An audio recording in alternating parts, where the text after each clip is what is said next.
राम राम मंडळी. तर आज बघा आपल्या NH4 हायवेला आहे ना गच्च ट्रॅफिक झालतं. म्हणलं नक्की काय झालंय ती जाऊन बघून या.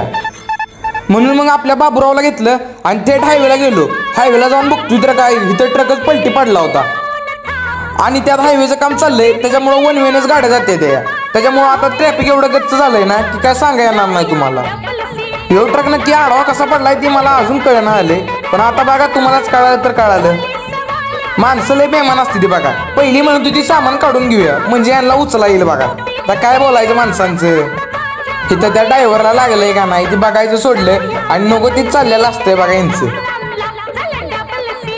एवढं ट्रॅफिक झालं म्हणून मला पजाचा फोन आला. पजा म्हणला भावा ट्रॅफिक कसलं आले. मग म्हणलो पजा तिथंच थांब मी येतो तुझ्याकडे. मग ट्रॅफिक संपस तोपर्यंत पजाची करमणूक व्हावी म्हणून तिथल्या तिथंच फिरत बसलो. आणि आता बघा शेवटी 2 तासानंतर ट्रॅफिक कमी व्हायला लागले. तर ठीक आहे मंडळी, भेटूया नेक्स्ट व्लॉग.